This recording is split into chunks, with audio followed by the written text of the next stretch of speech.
Hello, nature lovers, and welcome to another exciting episode of Environmental Systems and Societies. Today's all about population dynamics, and we're going to look at the two main theories related to population growth and food supply. We're also going to look at why people have large families when they're starving, and we're going to look at is there anything we can do about it.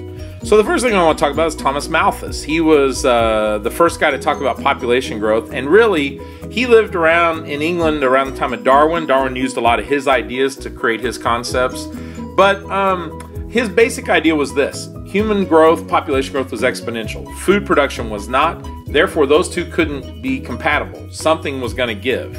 And he would look at it at a farm and he would say, as long as there's fertile land, they'll be fine for population, but eventually we're going to run out of good land, and then people are going to start farming in ways that hurt the soil, and once we start hurting the soil, then the food production is going to drop. As that yield drops, people are going to start to starve. That's what he was really saying. He said, sure, new farming processes can help, but they're not going to change it forever. So eventually, we're going to go from good soil like this to bad soil from the preceding picture. But people disagree with that. Not everybody, but some people disagree. Some say it's too simplistic and that they say, well, look, the world's eating, only the poor are hungry, so it's about poverty. And that poverty results from bad distribution, not bad growing. And I would argue that that's not exactly true, that these are just symptoms of what Malthus was talking about, but, I'm not an expert on this. But to balance his theory was Bostrup's theory, and Esther Bostrup was a Danish economist in the 60s, and her basic idea was this, that as the demand for food increased, then technology creating food would also increase. That necessity was the mother of invention, that we would come up with clever ways to farm more efficiently and get more food production out of a smaller area, or to make our soil last longer, and we would actually take care of ourselves forever because we're creative.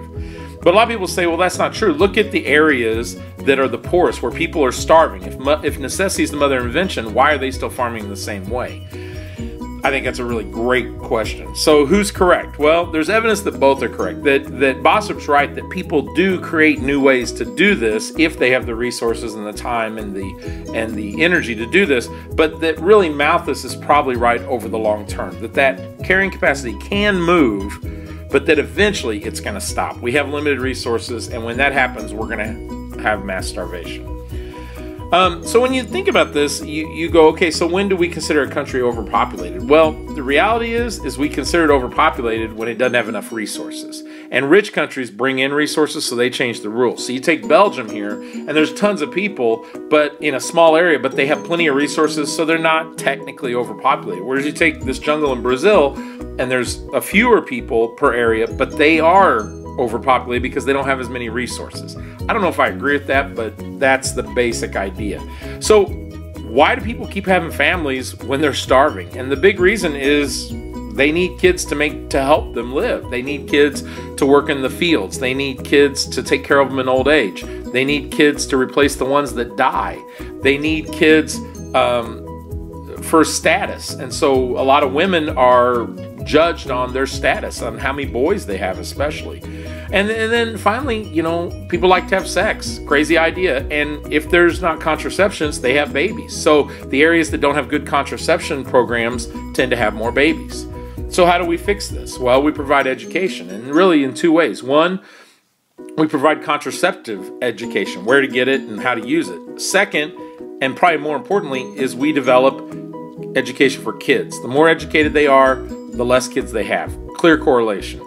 We also create projects that are small on scale, that are focused and work in a specific area. And when we do that, that allows that economy to grow a little bit, sort of like the bicycle idea in the TED Talk.